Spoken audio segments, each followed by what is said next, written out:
From the Presidential Palace, Manila, Dateline Malacañang.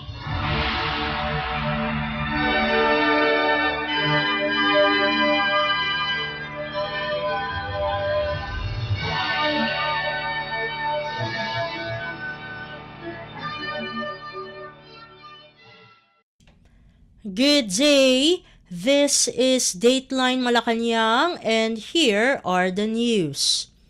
Philippine President Ferdinand R. Marcos Jr. on Wednesday witnessed the signing of civil works contracts for the Davao Public Transport Modernization Project, or DPTMP, and at the same time led the celebration of the 125th anniversary of the Department of Transportation, or DOTR, in Davao City. In his speech, the president said that DPTMP will serve as a template to the succeeding mass transport system in the whole country. According to the chief executive, the project includes 400 articulated battery electric buses, more than 500 diesel buses, which are scheduled to run through over 29 interconnected routes in the area, and when implemented, it will still serve as a game changer in the country's transport system. Let us now listen to the speech of Philippine President Ferdinand R. Marcos Jr. Today, we launch a project that will not only move people and hardworking people around with ease, but to transport their progressive city to a modern future with certainty. The words that describe this project, safe, reliable, and efficient, are in fact the same traits all Filipinos aspire to see in the communities that they live in. This project is more than bringing people and their products to their destinations safe and sound. It should be rightly viewed as a major vehicle that will bring us to a better tomorrow. This is more than just a ceremonial signing for the civil works of contracts for the Davao Public Transport Modernization Project, or the DPTMP. It is a strong reaffirmation of our commitment to develop the Davao region. It is a demonstration of our resolve to deliver what people in all regions deserve: a mass transportation system that can move commuters and commerce efficiently. There is no better place than this city to renew the pledge that there's no better time than today, the 125th anniversary of the founding of the Department of Transportation. The DOTR has a proud heritage, being gifted with a DNA to stand at the forefront of development, to surge forward to frontiers of innovation. In 1899, the first DOTR secretary, Maximo Paterno, rode a train to the inauguration of the first Philippine Republic in Malolos, Bulacan, on the same carriages that ferried our heroes to their places of honor. Those trains were the official carriers of the revolution. The railways we are building today are inspired by the same vision that they held, that a mass transport system is essential to propelling our nation to progress. For the past 1.25 century, the DOTR has built a network which has linked our islands, has eased mobility, democratized travel, fostered prosperity, and connected our people with stronger ties. In an archipelago of 7,000 plus islands and many diverse cultures, the DOTR supplied the adhesive towards national unity. The DPTMP is envisioned in the same mold of breaking barriers, enhancing accessibility, and boosting productivity. The DPTMP will field 400 articulated battery electric buses and more than 500 diesel buses with 29 interconnected routes around the locality. So once completed, this is certainly, as they call it, a game changer. This project will become the template for public transport systems in other cities in our country. As a mass transport system, this people mover will provide faster, more comfortable commutes, whilst decongesting streets filled with private vehicles and improve road traffic. As an affordable and clean mode of transport, it will neither burn a hole in the pockets of our people nor a bigger one in our ozone layer. As a catalyst for lifestyle change, it shows by example that there are feasible alternatives to commuting by private vehicles, that these can be left behind at home without having to be late for work, for school, or for whatever you need to do around and about the places that you live. This is not a project of the DOTR alone. Its success does not entirely hinge on the agency's only the agency's own capacity. In whatever era, great undertakings like these are never solo performances. To succeed, it requires the support of the local government, the informed consent of the people, and the backing of parties who will help us bankroll this dream. As to the first, I would like to express my deepest appreciation to our local leaders for fully backing this project. Dagang salamat. As a matter of fact, this project was first envisioned in the time when it was under the auspices of Mayor Sara Duterte. As to the second, let me assure you that we treat people as joint venture partner, actively soliciting as much of their opinion and their views as possible to accommodate their sentiments into this and every other project. Our call for equitability and inclusivity covers those who will be temporarily inconvenienced by the project. On that note, we assure you that we will attend to the needs of those who will be affected during its construction. As to the third, I would like to express our gratitude to the people of the Asian Development Bank for believing in investing in our vision. Maraming salamat po. And I must point out that this is not the only large-scale project that we are undertaking together with the assistance from the ADB and from other financing institutions that have come to help the Philippines. So their support will be repaid with work that does not scrimp on the budget, nor cut corners on workmanship, nor block feedback, nor disregard deadlines. My instructions concerning projects across the board all over the country are very clear. Deliver on time, on spec, and on budget. There is another instruction to all agencies that I would need to have fully complied with, of which the recent flooding in Mindanao has emphatically shown. The infrastructure we are building must not only wipe out the arrears of the past, but must respond to the needs of the present and anticipate circumstances in the future. We must build while bearing in mind the worst the future will bring, of the earth getting hotter, getting wetter, and not on outdated assumptions that no longer apply. We cannot build climate-resistant infrastructure for our children based on the rainfall and temperature records during our parents' time.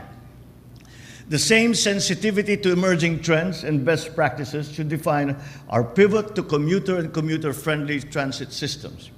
And that is why I'm ordering the Secretary of Transportation, the Secretary of Finance to work in tandem to explore financing sources for the 103-kilometer Tagum-Davao-Digos Railway.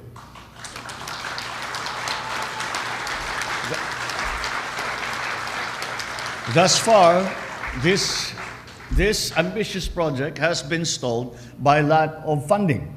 So let us go and hunt for the right funding engine that will pull this project to the finish line. I have been briefed that financing railway models can be creatively packaged in a hybrid way, with each component of the project underwritten by different stakeholders. Civil works, for instance, can be tendered to private investors. Rolling stock can be shouldered by official development assistance, or vice versa. There are some examples of ways we can explore different modes of financing to accelerate delivery. Of course, right-of-way is a deliverable entrusted to the government. I have mentioned these to illustrate one cardinal rule in transportation management of always being in the driver's seat of innovation. So when it comes to mobility, not all kinds of modernization requires high-tech and deep pockets, such as walkable pedestrian lanes, to give us an example. In the meantime, let us move at full speed in modernizing our airports, railways, seaports, roads, transportation hubs, and active mobility structures. This is the mission that DOTR has ahead of it. This is our ticket to a brighter future. This is an opportunity we should not miss on our way to a bagong Pilipinas. And you just heard Philippine President Ferdinand R. Marcos Jr. Dateline Malacañang. In other news stories, Philippine President Ferdinand R. Marcos Jr. on Wednesday said the distribution of land titles will double this year compared to the 90,000 titles that were distributed to farmers in 2023.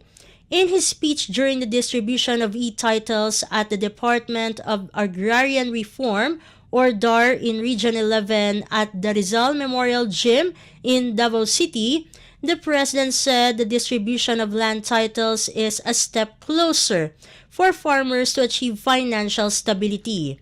In the distribution of land electronic titles to 2,600 beneficiaries in Davao City, the chief executive mentioned that the government targets to distribute all land titles under the Comprehensive Agrarian Reform Program or CARP before his term ends in 2028. President Marcos said his administration will not stop distributing land titles. Let us now listen to the speech of Philippine President Ferdinand R. Marcos Jr. Masaya ako at nakadalaw uli ako dito sa Davao. Maraming masasayang alaala ang ibinigay ng Davaoenyo sa akin at sa aking pamilya sa nakalipas na panahon. Marami ring mga pagkakaibigang panghabang buhay ang naburito. Hindi maaaring mawala sa aking puso ang pagmamahal ng Davao sa mga tao dito. Kaya naman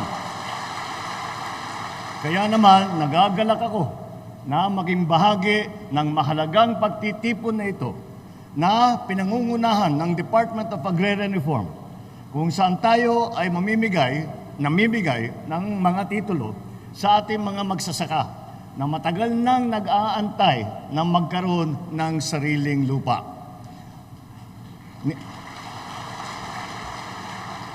Matagal na nagsimula itong proseso na ito dahil nilagdaan ng aking ama ang Presidential Decree number 27 na naglalayong magdulot ng tunay na kalayaan sa mga magsasaka mula sa pagkabihag sa lupa. Kaya ipinagmalaki ko na minana ko ang pagmamahal at pagpapahalaga ng aking ama sa ating mga magsasaka. Kaya naman, talagang pampatawa na mahirap kong makita, nakakadurog po ng puso, na makita na hanggang ngayon, ang pinakamahirap sa ating bansa ay ang mga magsasaka. Kayo ang nagpapakain sa amin, hindi nyo magpakain ang pamilya ninyo. Kayo ang nagpapakain, nagbubuhay sa buong Pilipinas, sa lahat ng mga Pilipino. Ngunit ang tulong na nanggagaling sa ating pamahalaan, nanggagaling sa ating lipunan, ay napakaliit naman. Kaya ito ipapalitan natin. At hindi na tayo papayag na ang pinakamahirap na hanap buhay ay ang magsasaka. Mahirap naman talaga. Kahit anong gawin natin, mahirap ang magsaka. Kaya kailangan ng tulong ng ating mga magsasaka, ang lahat ng tulong na maibigay ng pamahalaan at ang pribadong sektor kasama din dyan. Ang lahat ng tulong na maibibigay ay ibibigay namin para naman ay masabi natin maganda ang maging hanap buhay ng ating mga magsasaka. Kaya naman, pagkaupo ko bilang Pangulo, ipinaalam ko sa bayan, sa aking unang SONA, na ipapagpatuloy ko at higit na pagbubutihin ang tunay na reformang agraryo na sinimulan ng aking ama. Sa pakikisa tulong ng Kongreso, nilagdaan natin ang batas sa loob ng unang taon ng aking pamumuno, ang New Agrarian Emancipation Act. Dahil po sa batas na ito, ang pagkakautang ng mahigit ng 600,000 na agrarian reform beneficiaries ay hindi nasisingilin pa ng pamahalaan.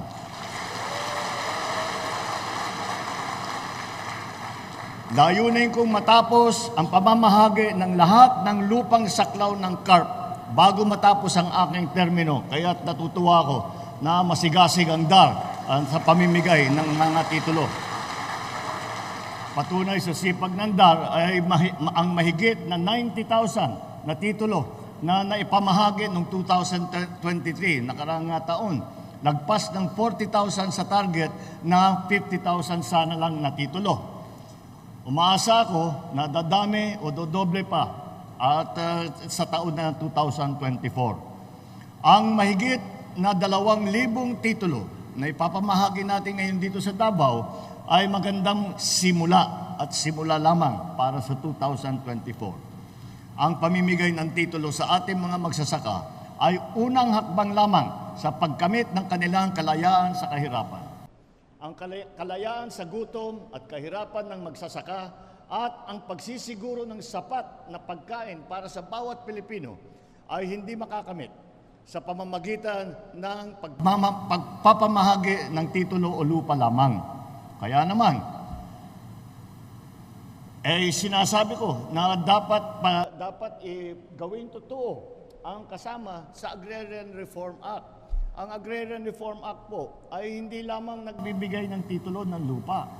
Patuloy ang suporta pagkatapos. Dahil kung wala namang suporta ang ating mga magsasaka, kahit na may hawak na titulo, hindi kayang magsaka yan.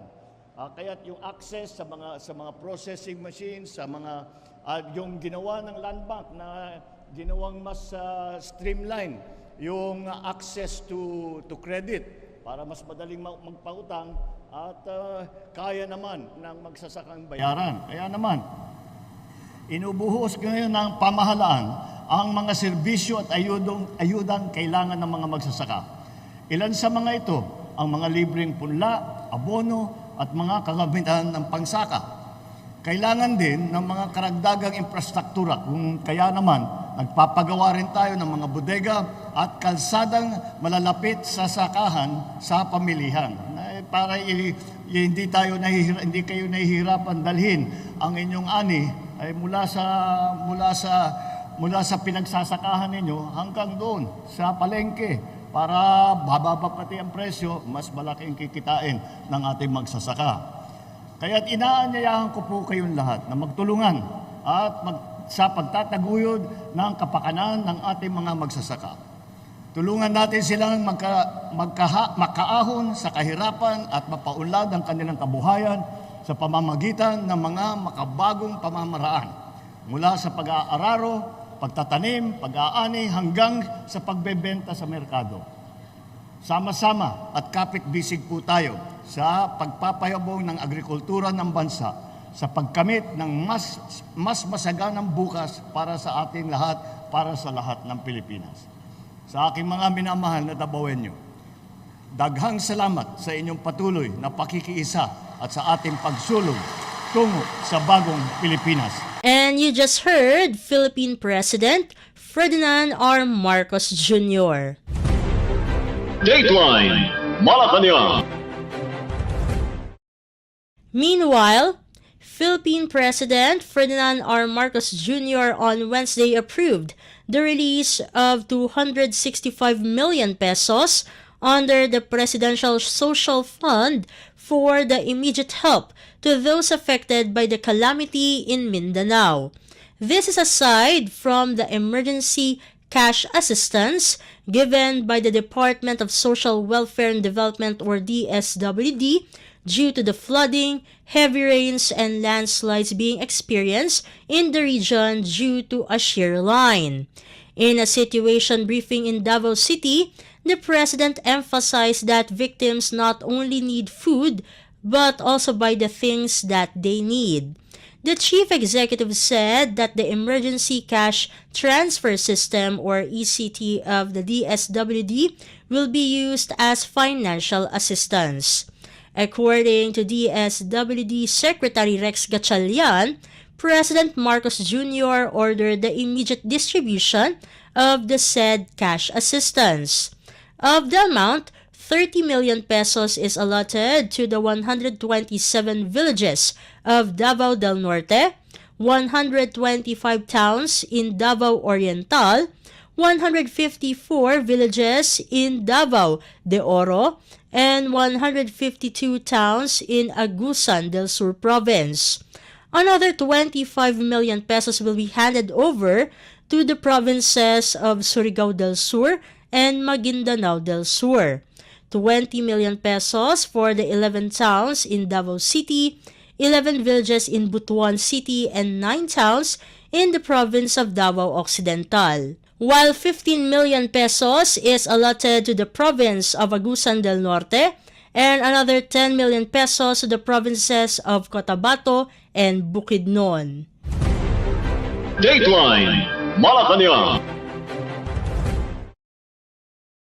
In other news stories, the Bangsamoro government on Wednesday clarified that Thursday, February 8th is not a holiday but a special working holiday within the Bangsamoro Autonomous Region in Muslim Mindanao or BARM. The clarification was made in response to news reports quoting a memorandum issued by the National Commission on Muslim Filipinos or NCMF pertaining to the observance of Laylatul Isra wal Mirhaf as a holiday. In a statement, the Bangsamoro government said through the office of the senior minister and for the guidance of the public, the said holiday is classified as special working holiday within BARM areas. Under the Bangsamoro Holidays Act of 2023, the observance of Laylatul Isra wal Mirhaf is no longer considered a regular or special non-working holiday. The statement said that it is categorized instead as a special working holiday which shall be officially declared in a proclamation to be issued by the Chief Minister to that effect. The Office of the Chief Minister issued Proclamation Number 5 on December 29, 2023, declaring the official regular and special holidays in the BARM for calendar year 2024. Laylatul Isra wal Miraf is one of the 3 working holidays. Others are Amun Jadid and Malid un Nabi. BARM covers 5 provinces, namely Basilan, Lanao del Sur, Maguindanao, Sulu, and Tawi-Tawi, with the city of Cotabato serving as regional center. Dateline Malacañang. The Philippine Statistics Authority or PSA on Wednesday said unemployment rate in December last year fell to its lower level since 2005. In a briefing, National Statistician Dennis Mapa said preliminary results of the latest Labor Force Survey or LFS showed that the unemployment rate in December 2023 further went down to 3.1% from 4.3% registered in December 2022. The unemployed rate was also lower than the 3.8% in November 2023 and the lowest recorded unemployment rate since the PSA introduced a new methodology for measuring the LFS in 2005. Mapa said the number of unemployed Filipinos was estimated at 1.6 million, lower than the reported 2.22 million in December 2022. The labor force participation rate or LFPR meanwhile was at 66.6% or about 52.13 million Filipinos aged 15 years old and above who were either employed or unemployed. The country's employment rate, on the other hand, went up to 96% in December 2023, higher than the 95.7% a year earlier. The number of employed Filipinos was recorded at 50.52 million in December 2023, higher than the number of employed persons in December 2022 at 49 million. Dateline Malacañang. Meanwhile, Philippine Department of National Defense or DND Secretary Gilberto Teodoro Jr. called for more military presence in the country's northernmost province of Batanes. In a statement, the Naval Forces Northern Luzon or NFNL said a higher operational tempo for the Armed Forces of the Philippines or AFP would be implemented starting this year. This came after Secretary Teodoro visited the military's naval detachment in Mavulis Island and inspected the ongoing construction of the Naval Forward Operating Base Mahataw in Batan Island on Tuesday. The DND Secretary was joined by AFP Chief General Romeo Bronner Jr. and other ranking military officials. Secretary Teodoro's visit highlights the importance of fortifying the country's territorial defense capabilities, which is required in protecting the nation. The NFNL said Secretary Teodoro also called for the development of more structures, noting that Batanes is the spearhead of the Philippines as far as the northern baseline is concerned. Teodoro also called for strengthened interagency cooperation between the AFP and other agencies, especially the local government units, to protect stakeholders such as fisherfolk and other maritime-related agencies. Meanwhile, Bronner thanked the soldiers deployed in Mavulis Island for their dedication to their duties and selflessness in taking on the remote assignment. Dateline Malacañang. In other news stories, the Philippine National Economic and Development Authority or NEDA is confident that the country can maintain a strong supply of rice despite the expected severe effects of the El Niño phenomenon this coming month of May.